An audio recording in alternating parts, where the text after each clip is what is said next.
Hello and welcome in youth academy. आप सभी का स्वागत है हमारे daily current affair practice questions में। तो आज का सेशन हमारा 16 अक्टूबर से लेकर 19 अक्टूबर के बीच के जितने भी इंपॉर्टेंट करंट अफेयर्स हमें देखने को मिले पीआईबी के फॉर्म में, द हिंदू के, इंडियन एक्सप्रेस में, जितने भी इंपॉर्टेंट हमारी गवर्नमेंट पर्सपेक्टिव से गवर्नमेंट पर्सपेक्टिव से जो इंपॉर्टेंट हो जाते हैं हमारी sources for the current affair, उससे सबसे ये लिए गए हैं। बहुत ही क्रिस्प क्वेश्चंस बनाए गए हैं, इसमें कोई इररेलेवेंट क्वेश्चंस को इंक्लूड नहीं किया गया है। आपको मैं थ्रू बिगनिंग में आपको बता रही हूँ कि ये किस तरह से क्वेश्चंस मैं फ्रेम करती हूँ। ये डायरेक्ट यूपीएससी प्रीलिम्स के बेस्ड क्वेश्चंस होते हैं, फैक्चुअल इन्फॉर्मेशन होते हैं जो कि इंपॉर्टेंट हो जाते हैं हमारे स्टेट पीसीएस एग्ज़ाम्स के लिए, other banking and defence exams के लिए। सो with this keep in mind, let's get started our discussion or we can the practice questions. So here is our information.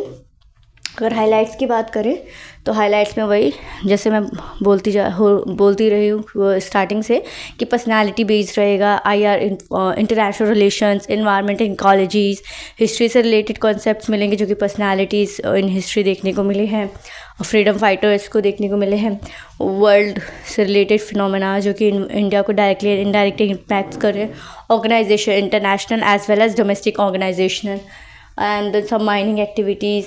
इस हाईलाइट्स में हम यही पढ़ेंगे, and some other important activities or schemes which is being taken by the Niti Aayog or other government trusted entities. So with this, let's get started our first question, which is totally based on UPSC prelims pattern. So with reference to the conflict between the right to information act, देखिए right to information act है, ये किस लिए news में बना हुआ है, हम इसकी हाईलाइट्स भी देखेंगे। First see this question, act 2005 में जो आया था, digital personal data protection act, DPA। सी आपने न्यूज़पेपर में पढ़ा होगा राइट टू इन्फॉर्मेशन एक्ट 2005 और digital personal data protection act में जो बहुत ज़्यादा कॉन्फ्लिक्ट्स देखने को मिल रहे हैं। कैसे कॉन्फ्लिक्ट्स देखने के लिए, एक तो पर्सनल डाटा को कोई शेयर नहीं कर सकता, साथ ही साथ राइट टू इन्फॉर्मेशन भी है कि आप डिटेल्स ले सकते हैं। तो इसमें आपको कॉन्फ्लिक्ट देखने को मिल रहा है, जैसे कि हम फंडामेंटल राइट्स एंड DPSPs में बात करते हैं, जब कभी कभी हमें कॉन्फ्लिक्ट देखने को मिलता है, फिर सुप्रीम कोर्ट सीन में आता है, देन वो डिक्लेयर करते हैं कि when DPSPs is more relevant than fundamental rights in some context. तो एज सच ये जो हमारा बन रहा है DPA एंड द RTI, तो उसी से रिलेटेड क्वेश्चन है जो कि TPDA 2023 consider the following statement, हमें फॉलोइंग स्टेटमेंट को कंसिडर करने को कहा है। Let's start. DPA 2023 specifically amend section 8 subclause 1 subclause J of the RTI Act to make its provision subject to DPA। अब 2005 में RTI आया था, 2005 में RTI आया था, इसमें मैं आपको बता रही हूँ कि कैसे एलिमिनेशन ट्रिक आप यूज़ कर सकते हैं अगर आपको कोई इन्फॉर्मेशन नहीं है, ठीक है। देखिए 2005 में आया था और ये 2023 में आया है, तो मतलब ये इससे पहले आया है, इतना तो सभी जानते हैं, ठीक है। अब फॉर एग्जांपल ये उस समय के टाइम के अकॉर्डिंग आया था 2005 के अकॉर्डिंग, और 2023 मॉडर्न अगर बात करें अभी रिसेंटली आया है। तो जो 2023 के हमारे एस्पिरेशंस हैं, नीड्स हैं, ऑब्जेक्टिव्स, एम्स हैं, उसको कंटेक्ट करेगा रिसेंटली, क्योंकि 2023 में आया और 2005 में आया, तो वो उस समय की नीड्स एंड एस्पिरेशन को कंटेन करेगा। तो मीन्स अगर इसमें कुछ अमेंडमेंट हो रहे हैं जो कि इसको चेंज करे जा रहे हैं DPA के थ्रू, तो वो रेलेवेंट माना जाएगा, बिकॉज क्योंकि 2023 के हिसाब से हमें चलना है, क्योंकि 2025 बहुत ओल्ड हो चुका है, उसको हमें न्यू करना पड़ेगा, तभी अमेंडमेंट्स किए जाते हैं। अब हमें ये नहीं पता कि स्पेसिफिकली ऐसे एडजेक्टिव्स यूज़ किए हुए हैं, specifically amend the section 8 subclause 1 subclause 6, ठीक है। तो ये नहीं पता, इसको रिजर्व में डाल देते हैं, ठीक है। Both act prioritize the disclosure of information concerning personal data if a large public interest is proven through their interpretation of the public interest may differ, ठीक है। DPA primarily exempt all personal data, देखिए ये दोनों conflict कर रहा है। ये क्या कह रहा है, पर्सनल डाटा को आप अगर पब्लिक इंटरेस्ट में तो आप डिस्क्लोज कर सकते हो, और यहाँ पर कह रहे हैं primary exams all personal data, मतलब आप ना पब्लिक इंटरेस्ट पे भी पर्सनल डाटा को डिस्क्लोज कर सकते हैं ना अदरवाइज। बट सेकंड स्टेटमेंट क्या कह रहा है, पब्लिक इंटरेस्ट में आप पब्लिक डाटा को, पर्सनल डाटा और पब्लिक डाटा को डिस्क्लोज कर सकते हैं। तो ये तो कॉन्फ्लिक्ट बेस्ड हो गया। अब दो और तीन जहाँ पर है हम डायरेक्ट उसको एलिमिनेट कर देंगे, 2 3, अब 1 एंड 2 बचा। अब सी हमारा 1 तो अब किसी भी हालत में करेक्ट है क्योंकि दोनों स्टेटमेंट आ रहे हैं। अब ये देखते हैं, both have prioritize the disclosure of information concerning personal data if a larger public interest is proven through their interpretation of public interest में डिफर। पब्लिक इंटरेस्ट पे आप पर्सनल डाटा को डिस्क्लोज नहीं कर सकते, ठीक है। तो ये जो हमारा है only 1 and 2 is the correct statement, ठीक है। मतलब आप both prioritize the disclosure of information. See यहाँ पर गलत क्यों है हमारा, क्योंकि हमारा only 1 is correct. I will tell you why. Both acts, अब DPDPA and the right to information act, अगर दोनों ही प्रायोरिटाइज करते हैं तो लाने की ज़रूरत क्यों पड़ी, ठीक है।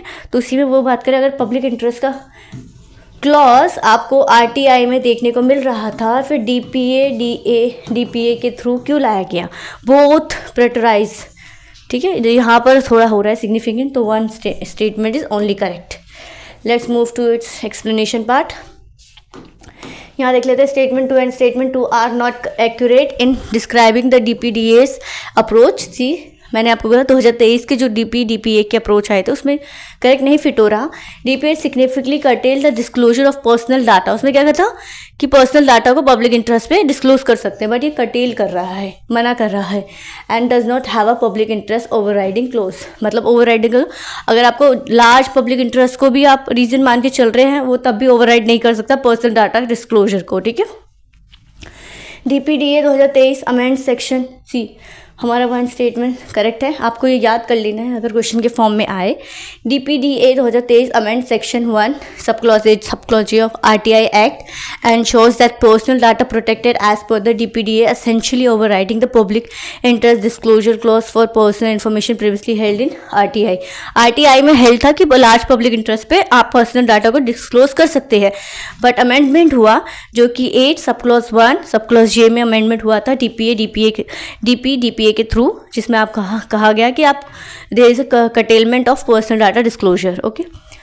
UPA गवर्नमेंट इन जून 2005 लेके आई थी right to information act, empower every citizen to seek information from public authorities for a nominal fee of, आप पब्लिक अथॉरिटी से इन्फॉर्मेशन ले सकते हैं for the nominal fee of 10 rupees, ensuring transparency, accountability and participatory democracy, okay. ये बहुत सुंदर words हैं, आप अपने एसेज में, आंसर राइटिंग्स में कोट कर सकते हैं।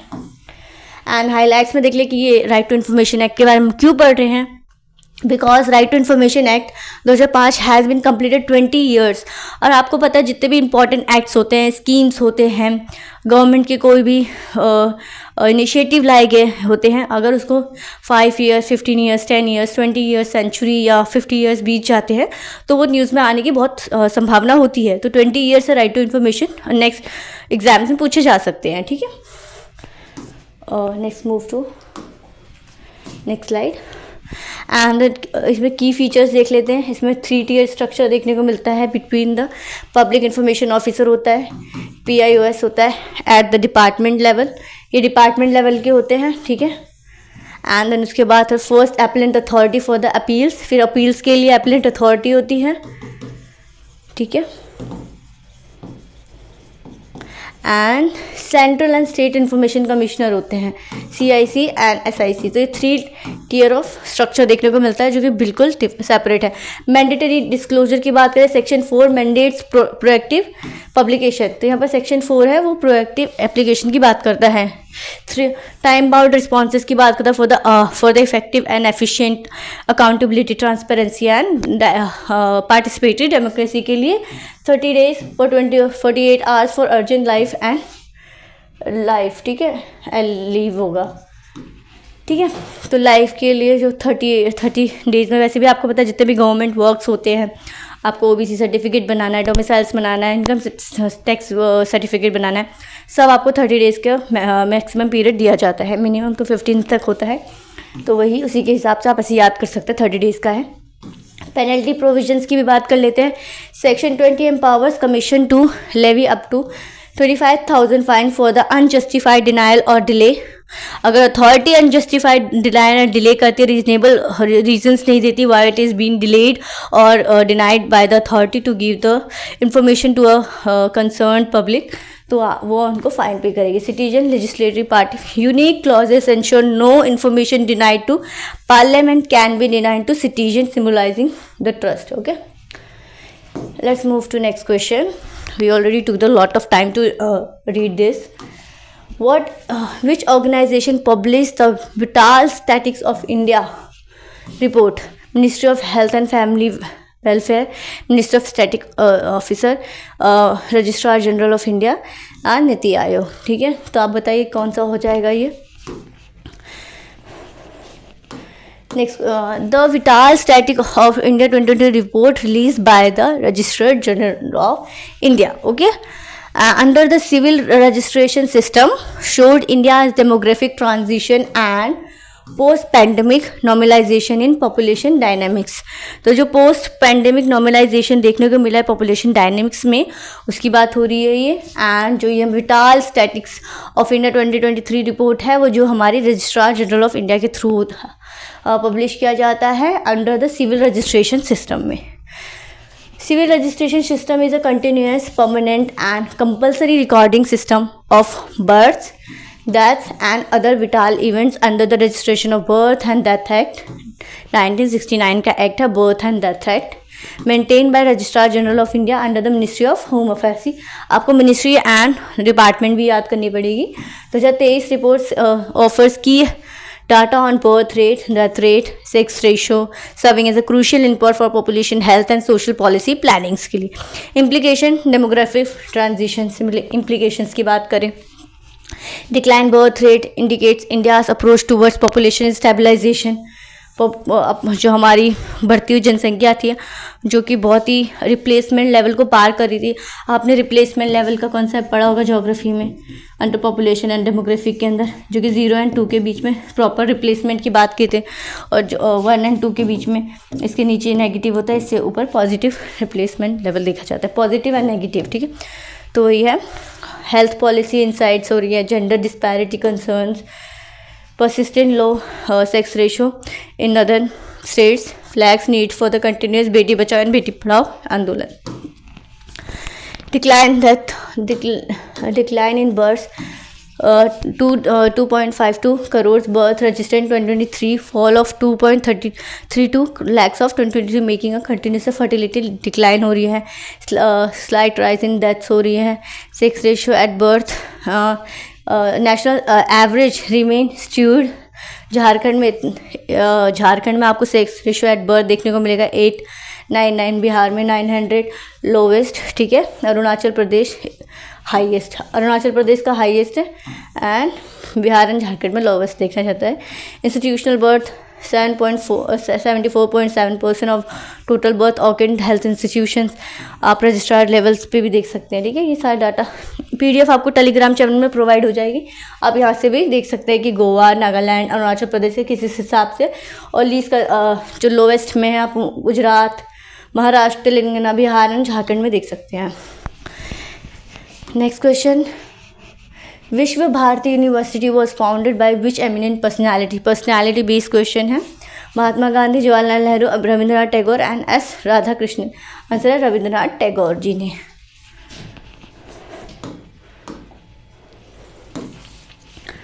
तो ये जो हम Visva Bharati university found by the Rabindranath Tagore is facing a deep institutional crisis as national education policy 2020 reforms trigger funding cuts faculty interest and allegations of administrative overage. तो बेसिकली जो विश्व भारती यूनिवर्सिटी है वो इसलिए इंपॉर्टेंट हो जाता है क्योंकि इनका प्रोटेस्ट काइंड ऑफ चल रहा है, not that much directly protest, मतलब फंडिंग कट हुआ है, एडमिनिस्ट्रेशन और आउटरीच देखने को मिल रहा है. तो बेसिकली ये पूछा जा सकता है एग्जाम में, क्योंकि Vishwa Bharati university is important topic which is related to Rabindranath Tagore ji, personality based. तो central university has national importance, holistic education integrating science, arts and humanity. 1921 में रविंद्रनाथ टैगोर जी के द्वारा किया गया था स्थापित.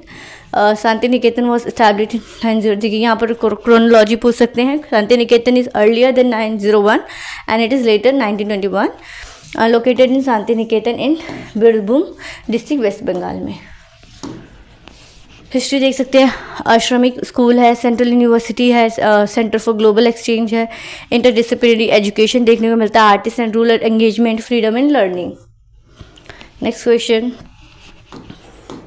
with reference to the United Nations Human Rights Council, consider the following statement. It was established by the resolution of the UN General Assembly in 2006 to replace the former UN Commission on Human Rights. Okay, replacement की बात कर रहे हैं 2006 के। Its headquarter is New York USA। अब सी यहाँ पर ये जो हेडक्वार्टर्स होते हैं, डाटा होते हैं, डिपार्टमेंट्स होते हैं, स्पेसिफिक डेट्स होते हैं, वो बहुत ही ज़्यादा मैनिपुलेट करना बहुत ईजिली हो जाता है, मैनिपुलेट डिस्टॉर्ट करना। तो ये न्यूयॉर्क पूछ रहा है, हो सकता है गलत हो, अगर इसको मैं 2 को गलत मान के चल रही हूँ। सी आंसर आ गया आपका डायरेक्ट। ठीक है, अब देख लेते हैं इसका हेडक्वार्टर कहाँ है, क्या क्या इंपॉर्टेंट चीज़ पढ़ने को है। हाईलाइट्स में देखें, India has been elected unopposed to the United Nations Human Rights Council for the 2026 to 2028 term, making it 7th tenure on the global body। मतलब India United nation human right council में 7th बार अनअपोजली elect हुआ है, और ये term इनका 2026 से 28 तक का।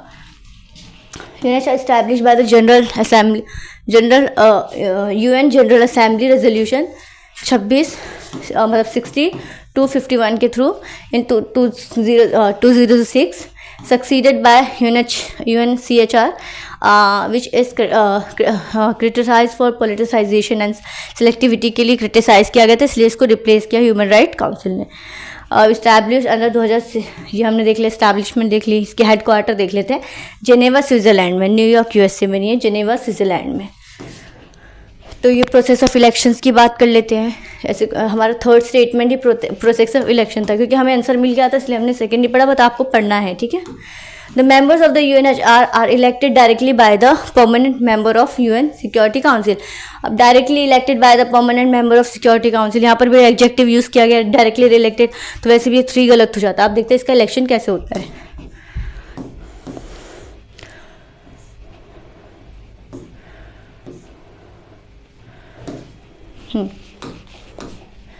So process of election comprises 47 member states elected directly by the UN General Assembly through secret ballot, member of 3-year term, 1/3 of the seats renewed annually, membership distributed regionally, Africa में 13 है, Asia Pacific में 13 है, Latin America and Caribbean में 8 देखने को मिलेगा, western Europe में 7 and eastern Europe में 6।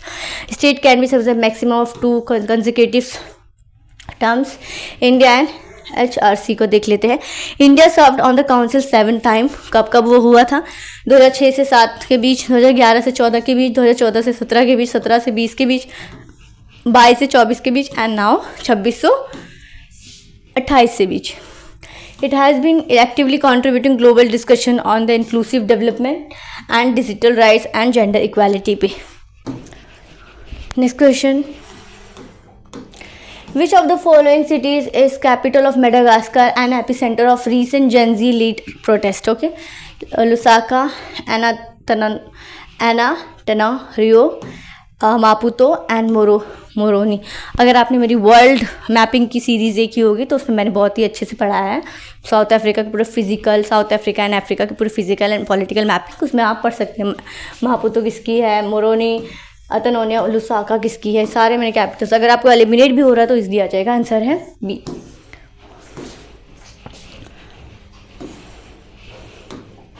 ठीक है, so Madagascar is witnessing a military takeover and mass Gen Z led protest after president fled into hiding amidst mountain unrest और करप्शन एंड गवर्नेंस फेलियर के लिए, करप्शन एंड गवर्नेंस फेलियर्स के लिए ये Gen Z led protest देखने को मिल रहा है। तो ये एलाइट मिलिट्री यूनिटी है कैपसेट, उनके थ्रू ये सीज कंट्रोल हुआ है। President attempt to dissolve parliament, depend constitution, political crisis. Madagascar sovereign island republic है, लोकेटेड है south eastern coast of Africa. ये जो हमारा अफ्रीका है ना, मोजाम्बिक का एरिया, उसके यहाँ पर इस एरिया में आपको साउथ ईस्टर्न में देखने को मिलेगा। कैपिटल है Antananarivo. Border between the Madagascar lies 400 kilometre of Mozambique है, and by the Mozambique channel भी है यहाँ पर, making the part of the south western Indian ocean region का भी पार्ट बनाता है। Next question, which two international declaration are cited in the forest declaration assessment 2025 as renewed commitment to forest conservation? Paris and Kyoto declaration, Glasgow and Cunningham Montreal declaration, Rio and Stockholm declaration and Nairobi and Doha declaration. सी ये सारे जो आपने declaration पढ़े हैं, आपको इसके बारे में जानकारी बहुत ज़रूरी हो जाएगी. आपको अगर नहीं पता तो एलिमिनेट करना मुश्किल हो जाएगा. आंसर है आपका B, Glasgow and Kunming Montreal declaration. ठीक है, लेकिन अब आपको जैसे हम बोलते हैं ना PYQ का एनालिसिस करें, किस हिसाब से करें, ऑप्शन का भी एनालिसिस करेंगे कि अगर वो ऑप्शन किसी दूसरे क्वेश्चन में एज अ ऑप्शन देखने को मिला या एज अ आंसर देखने को मिला तो आपको उसका इन्फॉर्मेशन है तो आप एलिमिनेट कर सकते हैं. Exam is all about the elimination game. ठीक है, आप कैसे नॉलेज बेस्ड एलिमिनेशन करते हैं, नॉट द ब्लाइंड वाला एलिमिनेशन. तो ये हमारा किस लिए कॉन्टेक्स्ट में, the forest declaration assessment 2025 report that global deforestation reach 8.1 million hectares in 2024, putting the world 63% off track to achieve zero for deforestation by 2030 despite renewed global forest commitment under the Glasgow and Kunming Montreal declaration. तो इसमें आपको पता है status of the forest crisis, global decline in forest integrity देखने को मिल रही है. इतने मिलियन हेक्टर्स डिफॉरेस्टेटेड एंड इतने मिलियन हेक्टर डिग्रेडेड 2024 में. Tropical region accountant 94% of the total loss. ये आपको मैप में पता चल जाएगा कि कहाँ का कितने % ऑफ एरिया अंडर रिफॉरेस्टेशन है. ठीक, और ये है एरिया कवर्ड बाय प्रोजेक्ट. ये रिफॉरेस्टेशन का एरिया है, डिफॉरेस्टेशन का रिमेनिंग एरिया है. कार्बन एमिशन सर्ज हो रहा है, डिफॉरेस्टेशन एंड डिग्रेडेशन एमिटेड के through. Primary forest at risk हो रहा है, इतने million hectare tropical primary forest है. India's role through the Green India Mission. देखिए आपको ये इनिशिएटिव याद रखने for the answer writing perspective. Green India mission, CAMPA and the national, देखिए ग्रीन इंडिया मिशन हो गया, कैंपा हो गया and the national afforestation mission हो गया. 3 हो गए हमारे. India's target 26 million hectare reforestation by 2030. अब आपको 2030 नेट जीरो कार्बन भी देखा है आपने अंदर. अब इंडिया का एक ये भी आप एक टारगेट देख सकते हैं, 26 मिलियन हेक्टर को रिफॉरेस्टेशन करना है बाय 2030. आपने ये इनिशिएटिव देख लिए, green India mission, CAMPA and the national afforestation programme. Next question, with reference to the Pradhan Mantri Jan Arogya Yojana, consider the following statement. It provide an annual health coverage of 5 lakh. सी हो सकता है 10 लाख भी हो सकता है आगे का statement गलत हो. ठीक है, 5 लाख पर individual for secondary and tertiary care hospitalisation. See इसमें तो मुझे वैसे भी गलत लग रहा है, क्यों 5 लाख है, डाटा है, easily can be distort per person individual for the secondary and tertiary health care hospitalisation. Concept ही इतने मतलब खिचपिची दे दी है कि इतने इतने सेक्टर्स में आप देख सकते हैं, खिचड़ी बना दी है पूरे एक स्टेटमेंट में. तो ये मैं रॉन्ग मान के चल रही हूँ. अगर 1 को मैं रॉन्ग मान रही हूँ तो मेरा आंसर आएगा 2 and 3. ठीक है, scheme is entitlement based utility data from socio economic caste census और 2011. The scheme offers full portability of benefits allowing a beneficiary to seek treatment at any empanelled hospital across the India. ठीक है, ये बहुत simple statement लग रहा है कि जो भी बेनिफिशियरी उनको मिलेगा ट्रीटमेंट. तो बी इज द आंसर है. तो national health authority conclave 2025 held in Bhopal, Chhattisgarh was awarded as the best performing state in implementing the Pradhan Mantri Jan Arogya Yojana for achieving near zero claim pendency. Okay, PMJ component of Ayushman Bharat is the world's largest government funded health assurance scheme. ठीक है, आपको कितना सुंदरी ये आपको explain कर रहा है कि PMJ है क्या. Basically component of Ayushman Bharat है. स्टार्ट कर सकते हैं आप इससे. The world largest government funded health insurance scheme providing free secondary and tertiary health care of India's purest family. वहाँ पर भी सेकेंडरी एंड टर्जरी था. ठीक है, हमें खिचड़ी लग रही थी, वो स्टेटमेंट सही है लेकिन उसमें डाटा भी है, तो आगे देख लेते हैं. Launch 23 September 2018 in Ranchi Jharkhand. 2025 Best State Implementation Chhattisgarh topped national ranking with 97% unpaneled hospital active, 32,000 plus audit for fraud controls. Okay, PMJ beneficiaries देख लेते हैं.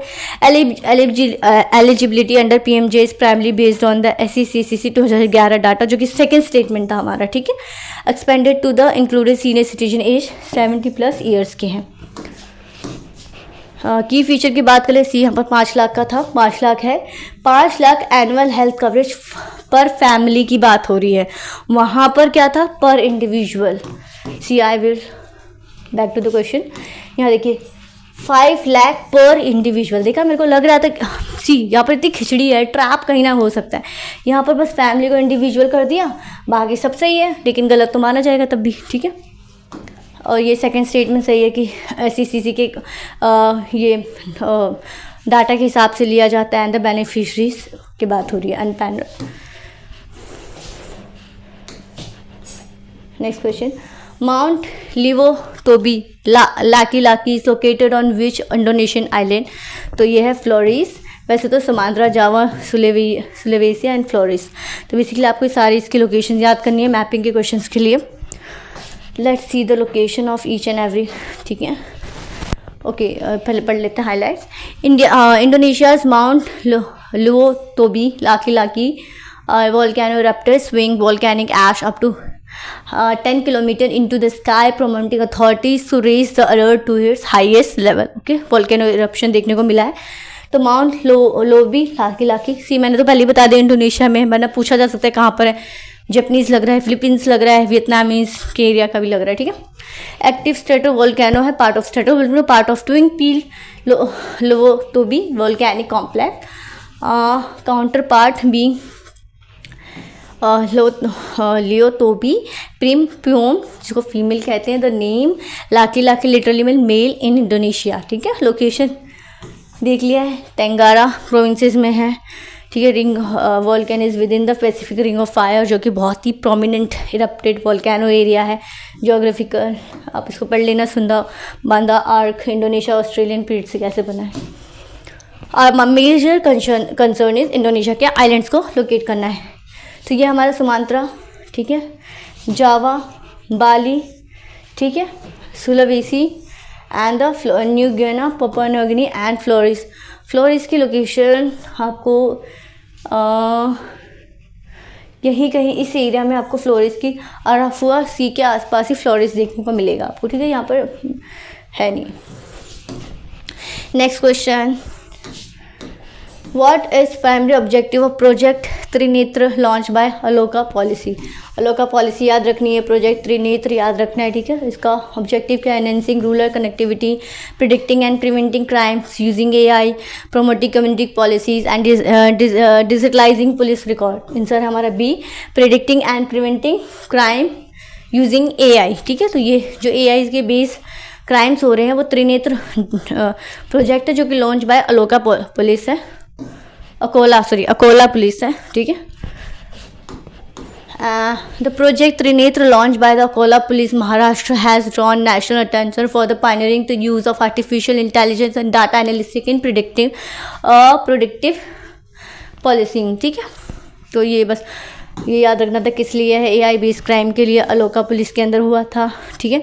एम वही है कि predict and prevent repeat crimes. तो हम प्रोजेक्ट नेत्र अकोला पुलिस के द्वारा ली गई है, जो preventive predict and prevent repeat crimes को है।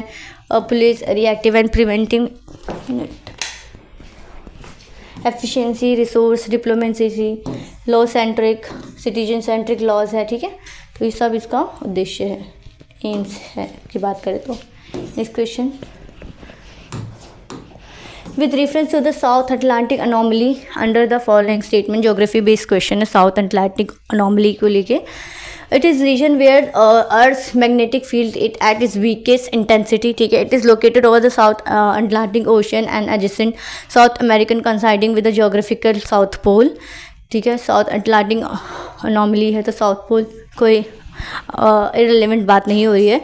Weakening of the magnetic field in this region caused the inner Van Allen radiation belt to deep closer to the Earth surface, ठीक है, deep closer to the Earth surface। तो इसका statement पहले हम इसकी explanation से, recent finding from the European Space Agency Swarm mission reveals the South Atlantic anomaly, the region of weakest intensity and earth magnetic field expanded nearly 0.6 2011। इसमें only statement 2 is incorrect, ठीक है, and 1 and 3 is correct. Answer A is the correct statement. Okay, so Statement 2 is incorrect cause CA is over the South Atlantic, American is far from the geographical South Pole. ठीक है, तो South Atlantic anomaly is the weakest magnetic field located zone, South America, Southern Atlantic Ocean, where Earth's magnetic field intensity is significantly lower than the global average. Identified by the first node in 19th century, anomaly has been continuously mapped and analyzed. European Space Agency स्वयं satellite launch in 2013 में. ठीक है, इसके बारे में है dynamics, आप read कर लेना. And the statement, what are the key parameters used in the SMRI to rank state? ठीक है, forest cover, tribal welfare and mining, revenue, auction performance, mine operationalisation, speed, exploration efforts and sustainability, GDP contribution, employment generation and export volume, ease of doing business and digital infrastructure logistic. Answer हमारा auction performing, mine operation, speed, exploration efforts and sustainability. अब मैं बता दूं जो हम बात कर रहे हैं CMRI की क्या है वो. The Ministry of Mines released the first ever state mining readiness index and state ranking to benchmark state performance in mining reforms, fulfilling a key announcement of the union budget 2025-26 के लिए. तो SMRI क्या है basically? The state mining readiness index, mining की readiness index है.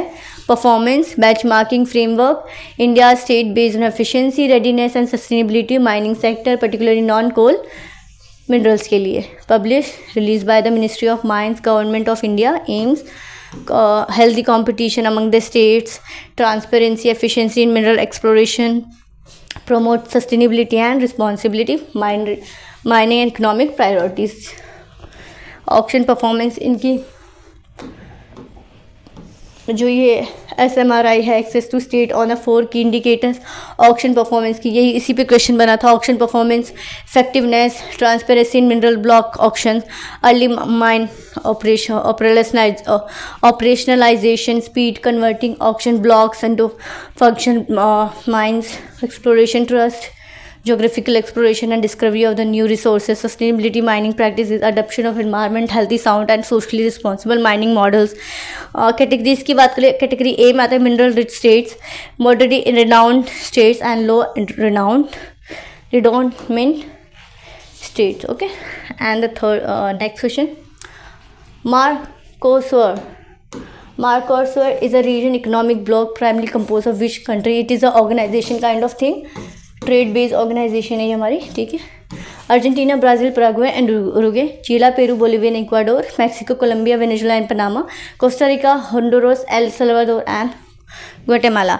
अब मैं बता दूँ, आपने मैपिंग पढ़ी होगी साउथ अमेरिका की मुझसे, उसके ये सिटीज़ हैं, बेसिकली कह सकते हैं आप कंट्रीज़ हैं. तो आंसर है इसका ए. ठीक है, Argentina, Brazil, Paraguay and Uruguay. मैंने आपको लोकेशन पहले भी बता रखी है. ठीक है, तो India's and the South Common Market Mercosur agree to deepen their preferential trade agreement, जो कि वे WTO के अंदर देखने को मिलती है, to boost trade and investment with both sides, aiming to conclave negotiation within 1 year. ठीक है, मार्कोर्स बेसिकली इनका ऐसे नाम था, मार्कांडो कॉमन दिल सुर is a regional integration economic block in South America की बात है. Promote free trade, custom union and economic cooperation की बात है. तो ग्लोबल साउथ इस्टेब्लिशमेंट 26 मार्च 1991 को हुई थी. ट्रीटी ऑफ असूनसियन आप बताइए किसकी कैपिटल है? Asuncion is a capital of which country in South America? मैंने आपको वर्ल्ड मैपिंग में भी पढ़ाई है. Please write your answer in comment box. अगर आपको ऑप्शन चाहिए तो मैं बता दूं, ऑप्शन दे देती हूँ. Argentina, Chile, Uruguay and Paraguay, इसमें से किसी एक की है. जल्दी बताइए. Which gave Marcos legal personality and institutional framework headquarter Montevideo, Uruguay में. आपको मैंने बताया Montevideo is the capital of Uruguay. यहाँ पर है, ये है हमारा पैराग्वे, ये है हमारा उरुग्वे, ये है अर्जेंटीना, ये है चिले, ये है बोलिविया, ये है वेनेजुला, ब्राज़ील, ये हमारा कोलंबिया, इक्वाडोर, पेरू, ये हमारा आ जाएगा फ्रेंच गुयाना, सूरीनेम. ठीक है, and the negotiation involve founding members है Argentina, Brazil, Paraguay and Uruguay. Later Germany, Venezuela. Membership currently suspended and Bolivia accepted 2023. Associate member Chile, Peru, Colombia, Ecuador, Guyana and Suriname. Aim create a common market that facilitate free movement of goods and services. Okay. Next one, the state of finance for forest 2025 report highlighting the need to triple forest investment is the first such report published by which international organization की बात हो रही है यहाँ पर. International body, United Nations Environmental Program, Global Environment Facility, World Bank Group and the Food and Agriculture Organization. तो ये UNEP हमारी इसने पब्लिश की है. The first state of the finance report by the UN Environment Program highlighting the global investment in forests must triple by 2030 to achieving climate, biodiversity and land restoration goals की बात हो रही है. Trends highlights in reports की बात कर ले.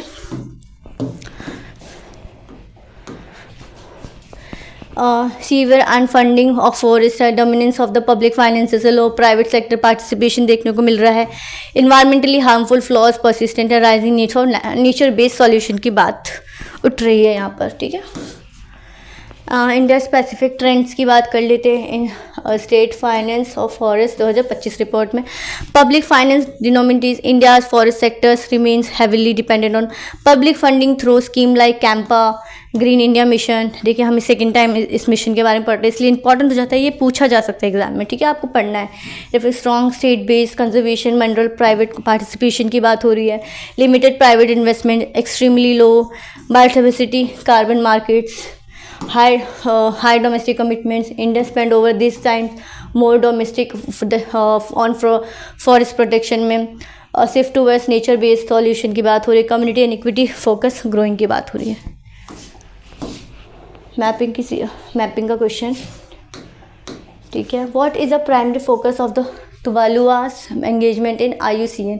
Space technology, biodiversity conservation and climate resilience, trade, investment, maritime security, biodiversity and conservation की बात है. तो Tuvalu officially become the 9th state member of the International Union for Conservation of Nature IUCN. Standing is global commitment to biodiversity conservation and climate resilience की बात हो रही है.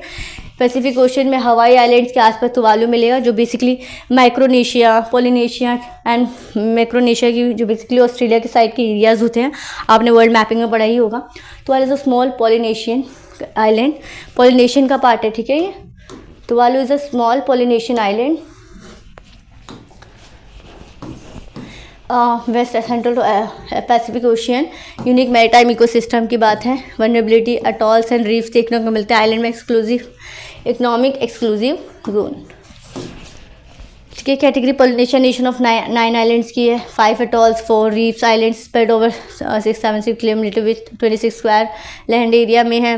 Tropical maritime देखने को मिलता है. नो रिवर्स है. Significant most climate vulnerable nation and maritime biodiversity है. तो यहीं पे हमारा जो 26 अक्टूबर से 19 अक्टूबर के बीच में question current affair practice question था एंड होता है.